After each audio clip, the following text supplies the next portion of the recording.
اپنے اللہ.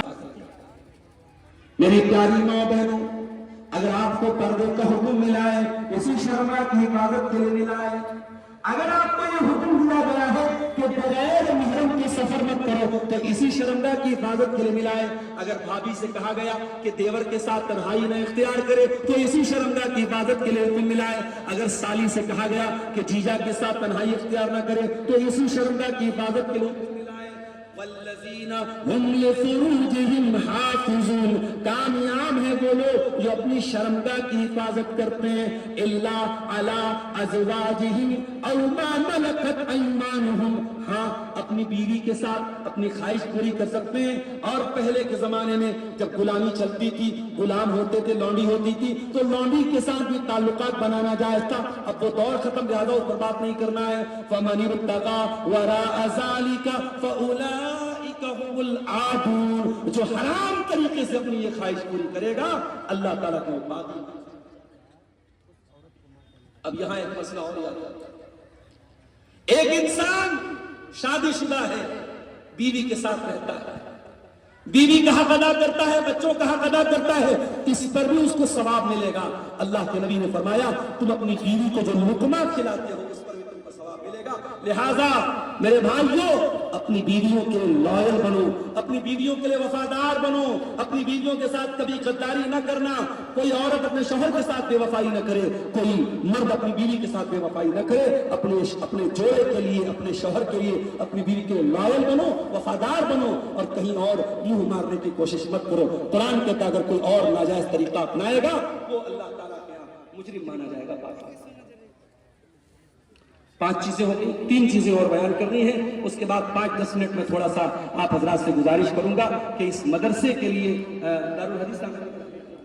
مدرسہ دارالحدیث، اس مدرسے کے لیے آپ میرے ہاتھ پہ جو لوگ مجھ سے محبت کرتے ہیں، عقیدت رکھتے ہیں، میرے بیانات کو سنتے ہیں اور سیمانچل کے جلسوں میں حاضر ہوتے ہیں، ان سے بڑے ادب سے گزارش کروں گا تقریر ختم کرنے کے بعد کہ وہ آئیں گے اور جو بھی ان کو اس مدرسے کے لیے تعاون کرنا ہے، 1000 10,000 جو بھی ان کو تعاون کرنا ہے میرے ہاتھ پہ کرتے ہوئے جائیں گے. میں تقریر ختم کرنے کے بعد 10 منٹ اس مقصد کے لیے آپ کے سامنے بیٹھوں گا. چونکہ مدرسے کے چندے ہی کا پروگرام ہے، آپ اس مقصد کو بھی سامنے رکھیں گے. بہت اہم ٹاپک پر بات چل رہی ہے، کامیاب بندوں کی کیا پہچان ہے. ہم نے 5 چیزیں آپ کے سامنے بیان کی: ایمان والے، نماز میں خشوع اختیار کرنے والے، لغو چیزوں سے بچنے والے، زکوٰۃ ادا کرنے والے، اور اپنی شرمگاہ کی حفاظت کرنے والے. اب 3 چیزیں اور بیان کر کے پھر میں آپ سے اجازت کروں گا. آپ حضرات کے تعاون کو حاصل کرنے کے بعد میں یہاں سے چلتا ہوں.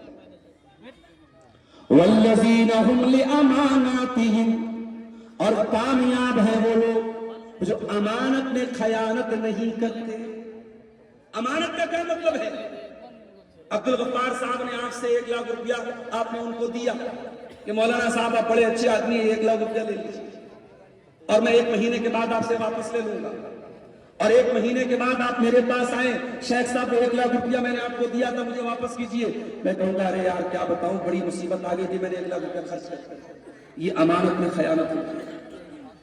ایک امانت میں خیانت یہ بھی ہے اور ایک امانت میں خیانت یہ بھی ہے کہ آپ کو کوئی پد دیا جائے، کوئی عہدہ دیا جائے، کوئی کرسی دی جائے اور آپ اپنی کرسی کے ساتھ، اپنے عہدے کے ساتھ، اپنے پد کے ساتھ ناانصافی کریں. آپ مدرسے کے سیکریٹری ہیں اور آپ مدرسے کی تعلیم پر دھیان نہ دیں. آپ مسجد کے متولی ہیں اور آپ خود 5 ٹائم کے نمازی نہ ہوں.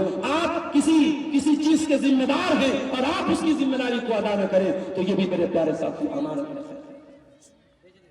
اور جب بات امانت کی نکلی ہے تو کان کھول کے سن لو، باپ کے سر پر بھی ایک امانت ہے.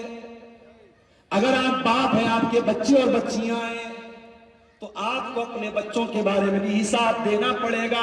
اللہ کے نبی فرماتے ہیں کلکم راع وکلکم مسئول عن رعیتہ، تم میں سے ہر آدمی ذمہ دار ہے اور اس کی ذمہ داری کے بارے میں سوال ہوگا.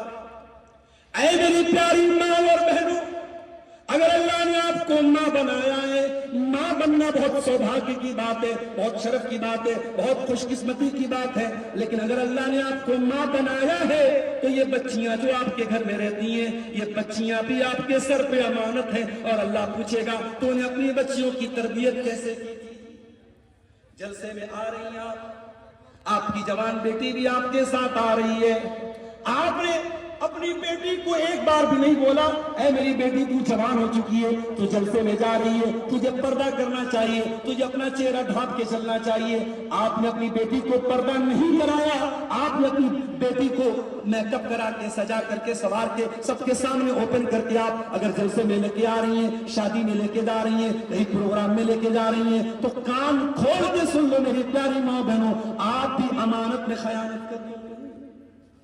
باپ بھی امانت، باپ کے سر پہ بھی امانت ہے، ماں کے سر پہ بھی امانت ہے. اگر کامیاب بننا ہے تو امانت کو ادا کرنا پڑے گا. والذین هم لاماناتهم، کامیاب لوگ اپنی امانت کو ادا کرتے ہیں. وعہدہم راعون، اور کامیاب لوگوں کی ساتویں پہچان یہ ہے کہ وہ وعدے کے پکے ہوتے ہیں. جو وعدہ کر دیتے ہیں، جو کمٹمنٹ کر دیتے ہیں، اپنے کمٹمنٹ کو پورا کر دیتے ہیں. جان چلی جائے مگر ان کی زبان نہ جائے، اپنی زبان کے پکے ہوتے ہیں. زبان کے پکے بنو، وعدہ خلافی مت کرو میرے ساتھ. نبی اکرم صحابہ کے ساتھ اسلام کی پہلی لڑائی لڑنے جا رہے ہیں. دشمن کی تعداد 1000 ہے، صحابہ کی تعداد 313 ہے. ایک آدمی کو 3 کا مقابلہ کرنا ہے. ایک کے مقابلے میں 3 لوگ ہیں. 313 کا مقابلہ 1000 سے.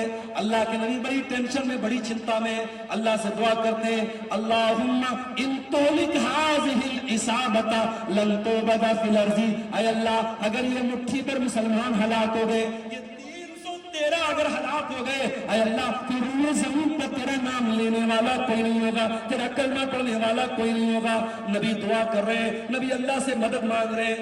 اتنے میں 2 صحابی آتے ہیں. اے اللہ کے نبی ہم آپ کا ساتھ دینے آ رہے تھے، دشمن نے ہمیں اریسٹ کر لیا، دشمن نے گرفتار کر لیا اور ہم سے یہ وعدہ کروایا کہ ہم آپ کا ساتھ نہیں دیں گے، ہم لڑائی میں شامل نہیں ہوں گے. تب جا کر کے انہوں نے ہم کو رہا کیا ہے. اے اللہ کے نبی ہم نے وعدہ تو کر لیا اپنی جان بچانے کے لیے، مگر ہمیں معلوم ہے کہ آپ کو ہماری مدد کی ضرورت ہے. اے اللہ کے نبی ہم کو بھی فوج میں جانے دیجیے، ہم کو بھی لڑائی کے میدان میں جانے دیجیے.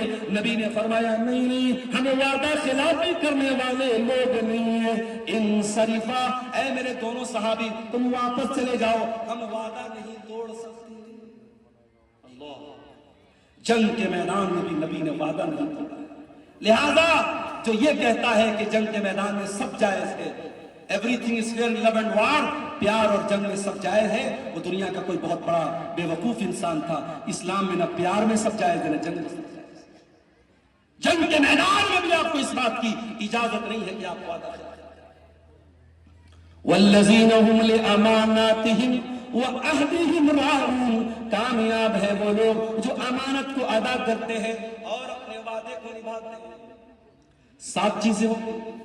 آخری چیز والذین هم علی صلواتہم یحافظون، اور کامیاب ہیں وہ لوگ جو نماز کی حفاظت کرتے ہیں. اے اللہ ہم تو نماز پڑھتے ہیں، حفاظت کا کیا مطلب ہے؟ حفاظت کا مطلب یہ ہے آپ کے پاس 1.25 لاکھ روپے کا موبائل فون سیمسنگ الٹرا ہے، آپ کے پاس 80,000 کا آئی فون ہے، آپ اس کو جیب میں رکھیں، بار بار جیب میں ہاتھ ڈالتے ہیں کہیں میرا موبائل گر تو نہیں گیا. ٹرین میں بیٹھے ہوئے بار بار دیکھتے ہیں میرا آئی فون کہیں غائب تو نہیں ہو گیا، میرا سیمسنگ الٹرا کہیں غائب تو نہیں ہو گیا. 1.25 لاکھ اور 1.5 لاکھ کے موبائل کی اتنی چنتا کرتے ہیں. میرے پیارے بھائیوں، آپ کے 1.25 لاکھ اور 1.5 لاکھ کے موبائل سے زیادہ قیمتی نماز ہے. آپ کو نماز کی حفاظت کرنا ہے.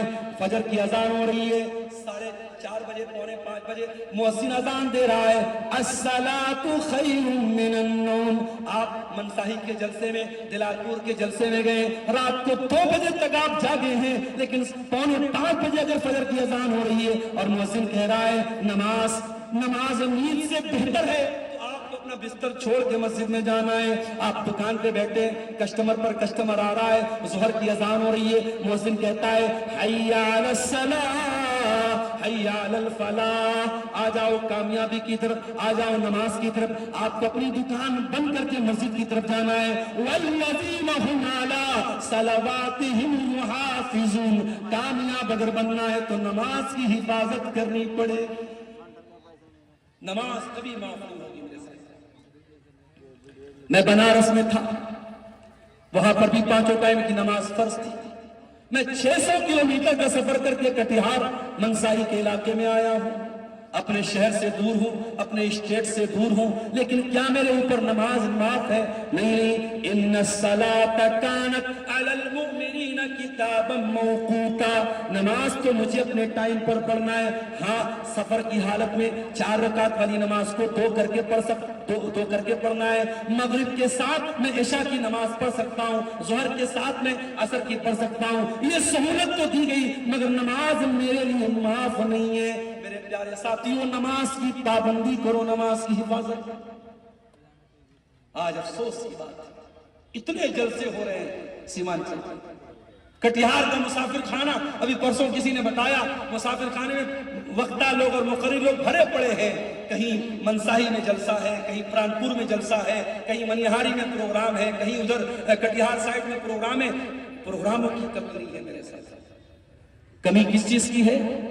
مسجد تو بنا لی شب بھر میں ایمان کی حرارت والوں نے، مسجد تو بنا لی شب بھر میں ایمان کی حرارت والوں نے، من اپنا پرانا پاپی تھا برسوں میں نمازی بن نہ سکا۔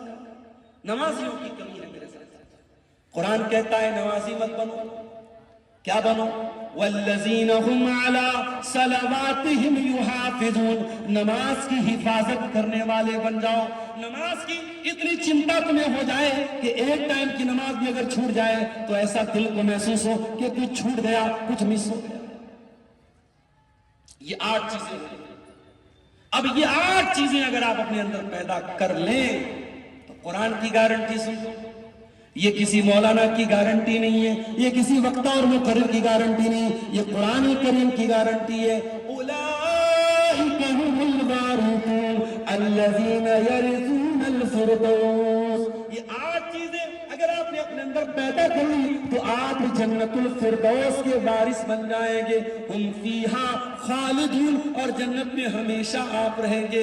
جنت میں بھی بہت سارے کلاس ہیں، اور جنت میں جو سب سے ہائر کلاس ہے، جو سب سے اعلیٰ درجہ ہے، وہ جنت الفردوس ہے، اور یہ درجہ اس کو ملے گا جو 8 چیزیں پیدا کرے گا، وہی کامیاب ہونے والا ہے۔ میرے پیارے ساتھیوں، قرآن کریم کی سورہ مومنون کی آیت نمبر 1 سے لے کر کے 11 تک گھر جانا، قرآن کھولنا اور پھر پڑھنا اور غور کرنا کہ ان 8 چیزوں میں کتنی چیزیں ہمارے اندر ہیں۔ ہم ایمان والے ہیں کہ نہیں ہیں؟ ہم نماز میں خشوع اور خضوع والے ہیں کہ نہیں ہیں؟ ہم لغو اور بیکار چیزوں سے بچنے والے ہیں کہ نہیں ہیں؟ ہم زکوٰۃ اپنے مال کی ادا کر رہے ہیں کہ نہیں کر رہے ہیں؟ ہم اپنی شرمگاہ کی حفاظت کر رہے ہیں کہ نہیں کر رہے ہیں؟ ہم امانت کے پکے ہیں کہ نہیں ہیں؟ ہم وعدے کے پکے ہیں کہ نہیں ہیں؟ اور ہم اپنی نمازوں کی حفاظت کرنے والے ہیں یا نہیں؟ اگر یہ 8 چیزیں آپ کے اندر ہیں تب تو آپ کامیاب ہیں، اور اگر یہ 8 چیزوں میں اگر آپ کمزور ہیں تو پھر میرے پیارے ساتھیوں، ہمیں اور آپ کو ان 8 چیزوں پر محنت کرنے کی ضرورت ہے، اور ان 8 چیزوں کے اپنے اندر پیدا کریں۔ اب ایک آخری بات بیان کرنے کے بعد ختم کروں گا، کیونکہ لگ بھگ جو ہے 12:40 ہو رہے ہیں۔ ایک آخری بات، کامیابی کی یہ پہچان آپ نے سیکھی، لیکن آپ یہ اپنے دل پہ ہاتھ رکھ کے بتائیں کہ آج ہم میں سے ہر انسان کس کو کامیابی سمجھتا ہے؟ دنیا کی دولت، دنیا کی شہرت، دنیا کے نام کے پیچھے انسان بھاگ رہا ہے، کیوں؟ قرآن نے اس کی بھی وجہ بتایا۔ اے اصلی کامیابی کو چھوڑ کے نقلی کامیابی کے پیچھے بھاگنے والوں، اس کا ریزن کیا ہے؟ فرمایا وَمَا الْحَيَاةُ الدُّنْيَا إِلَّا مَتَاعُ الْغُرُورِ۔ جس دنیا کے چکر میں پڑھ کے تم اللہ کی کامیابی کو بھول کے بیٹھے ہو، وہ دنیا تو دھوکہ ہے، دھوکہ، یہ دنیا دھوکہ ہے میرے ساتھیوں۔ نہ یہاں کے رشتے پرماننٹ ہیں، نہ یہاں کی دولت پرماننٹ ہے، نہ یہاں کا گھر پرماننٹ ہے، نہ یہاں کی عزت پرماننٹ ہے۔ دنیا آدمی بلبلا ہے پانی کا، کیا بھروسہ ہے زندگانی کا۔ یہ سب چھوڑ کے میرے پیارے ساتھیوں ہمیں جانا ہے۔ ہمارے مال کا کوئی اور وارث بنے گا، ہماری زمینوں میں کوئی اور رہے گا، لہذا اس دنیا کی موہ مایا کو چھوڑ دو میرے بھائی۔ دنیا کماؤ لیکن دنیا کو سب کچھ مت سمجھو۔ آخرت کی کامیابی کو پانے کے لیے محنت کرو، جد و جہد کرو۔ ہم اللہ سے دعا کرتے ہیں رب العالمین اپنے